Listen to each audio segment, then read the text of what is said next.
Excellency Benigno S. Aquino III, President, Republic of the Philippines. Vice President Jojo Binay, Executive Secretary Jojo Choa, the Brunei Embassy sa Charge d'Affaires Sharul Anas Ismail, General Manager Jose Angel Labrado, Secretary of National Defense, the Chief of Staff, Major Service Commanders, Police Deputy Director General Benjamin Bellarmino, fellow workers in government, mga minamahal kong kababayan, members of the cabinet, I'm sorry. Matapos ang ating naging matagumpay na pagbisita sa Thailand, kamakailan lang dadako naman po tayo sa Brunei ngayong araw. Nagpapasalamat po tayo sa imbitasyon ng kanyang kamahalan, Sultan Haji Hassanal Bolkiah, na bumisita tayo sa kanilang bansa.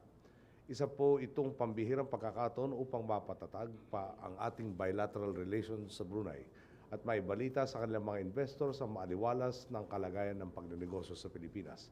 Tulad po ng lagi nating adikain sa pagbisita sa ibang bayan, nais po nating makipagtulungan sa Brunei sa pagresolba sa mga suliraning parehong hinaharap ng ating mga bansa.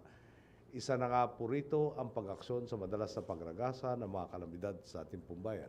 Tatalakayin din natin doon ang maaari nating pagtulungan mga inisyatiba para tugunan ang mga problema natin sa riyon tulad ng mga transnational crimes, tulad ng human at drug trafficking.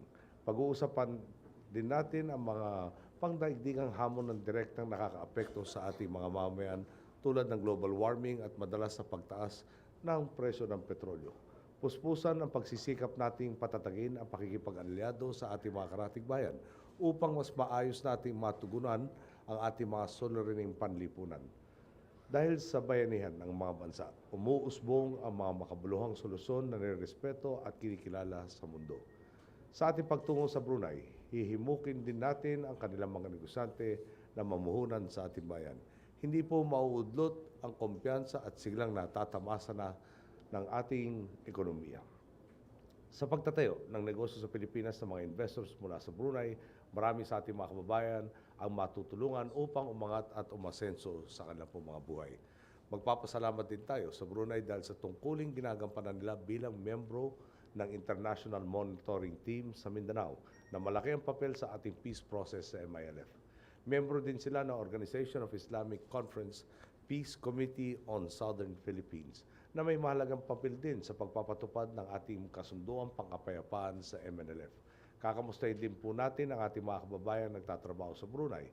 Aalamin at susuriin natin ang kanilang kalagayan doon.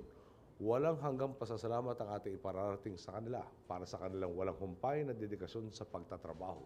Pagtatrabahong inaangat ang kabuhayan ng kanilang pamilya at patuloy na pinauunlad ang ating ekonomiya. Patunay po ang magagandang resulta ng ating pagbisita sa ibang bayan na hindi pagewang-gewang ang ating programa para sa ating kasaganahan.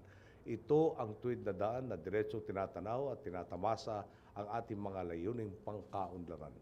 Wala pong maiiwan sa pagunlad. Sama-sama po natin mararating ang ganap na liwanag ng pagbabago.